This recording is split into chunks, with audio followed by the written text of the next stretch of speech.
The feminist social movement as we know it today has experienced many different iterations. First wave feminism focused on getting women the right to vote and legal autonomy. Second wave saw women trying to break out of sexist stereotypes like the image of the 1950s housewife and fighting for safer and accessible reproductive health resources. Third wave feminism was very much about supporting and embracing the individuality of one's identity, and fourth wave, the current wave of feminism, focuses on fighting sexual harassment and violence. Each wave featured an array of different tactics to reach their goals.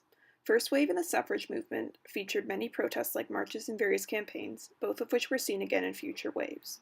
Second wave feminism placed an emphasis on the use of literature and media such as film and music to share their message with the world. The third wave saw the rise of activist blogs, and fourth wave feminism took this to new heights with the introduction of hashtag campaigns and social media activism. As each wave has been different, there are a plethora of things that current members of the movement can learn from looking back into its past. For example, a major thing that second wave feminism showed us, or rather warned us about for today's incarnation of the movement, is the problems that are associated with not taking the intersectionality of the feminist movement into account. For example, The Feminine Mystique by Betty Friedan details the experiences of housewives in the 1950s and 60s post-World War II, and how they experienced a problem with no name. This problem tended to be that although women had won the right to be able to vote and live comfortably in their homes, their new positions in life left them feeling unfulfilled and under-challenged.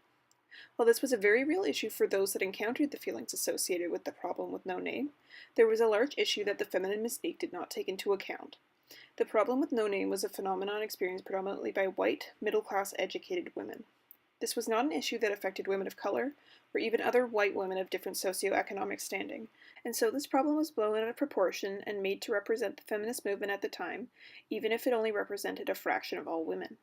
As examined by Bell Hooks in her essay, Black Women Shaping Feminist Theory, from her book, Feminist Theory, for March and Dissenter, The Feminine Mystique was a largely influential piece of feminist literature for the time, but its ignorance of all non-white women, and even white women of lower social classes, made it fundamentally flawed. She contended that only white women from the upper class, who had the leisure time to read and congregate at will, were the ones who used the feminine mystique to guide their feminist philosophies, and that this brand of feminism was not practical or realistic for the general female population. From as early on as the third wave of feminism, though, the movement realized the error in its previous ways of conducting itself, and has been working to improve intersectionality and diversity ever since. My involvement with the feminist movement coincides with the fourth wave feminist movement that has been going on since roughly 2008. The feminist movement in its current form is very much a direct result of all the waves of the movement that came before it. Today's feminist movement takes a direct focus on fighting against sexual harassment, violence, and generalized misogyny. Its tactics have been reminiscent of those from past movements, featuring boycotts and walkouts, amongst other things. Arguably the most notable protest to date, though, was the Grand March on Washington in the January of 2017. This march included around 800,000 people who, as a reaction to Donald Trump's win of the Electoral College which won him the American presidency, marched on the U.S. Capitol to protest the election of a known sexual predator and misogynist to the highest office.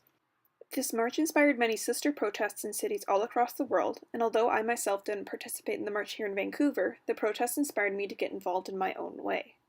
A new form of protest that has come about in the past 10 or 20 or so years has been online protesting. There are many debates as to whether or not the tactics that fall under the umbrella of online or social media protesting are effective, but nonetheless they are very present in this day and age. To get involved with the current feminist movement, I have become active in the online feminist community and the various sub-movements that it has spurred in the past few years. I involve myself in the movement by actively following the discussions in the community and using my knowledge of the community to evaluate current events through the lens of feminism. I have found through my journey to understand, or at least to begin to understand, the concepts of feminism and gender equality and how they fit into today's society, I've realized how much internalized misogyny that is held not only by myself but also many women around me. And so this has really changed for me from being just pursuing an interest to a full-on passion project so I could learn about this cause not only for myself, but to empower other women in my life as well. This has been greatly supported by the media sources that I have referenced for the purposes of this project. Two websites that I frequent to better understand the current feminist movement are Bitch Media and Feministing. These websites both focus on presenting current events through a feminist lens, as well as showing the most up-to-date issues being tackled by the feminist movement as a whole. These sources of news have been instrumental in building my ability to critically analyze today's world and its constantly evolving societies while taking into account the ways that it has been affected by and affects women. The articles I have read on these two sites have really opened my eyes to the battles that women are facing all over the world in their fight for equality, and has made me better understand how issues with sexism and misogyny affect other women outside of the social circles that I have grown up with. I myself am a white, straight, middle-class, cisgender female, and I have lived my whole life in places that have been predominantly white, heterosexual, and middle to upper class. So it has been a little bit of a learning curve for me to understand how my issues with inequality can be different from those faced by women of color or LGBTQ people, for example. Getting to read about the experiences of these further marginalized women has made me not only a better feminist, but also a better person in general, in my opinion. Feminism has come a long way. From its beginnings of focusing on winning white women the vote, to the movement it is today supporting women of all walks of life and helping them to fight against misogyny and sexual harassment, among other things. There have been successes and failures along the way, but the failures and stumbles of the activists of the past have paved the way for the successes and triumphs of the movement today and in the future. It is a common thread amongst most all social movements that these movements always have long roots. Feminism's long timeline not only follows this tradition, but also uses its past to guide it into its powerful and long-lasting future that is to come.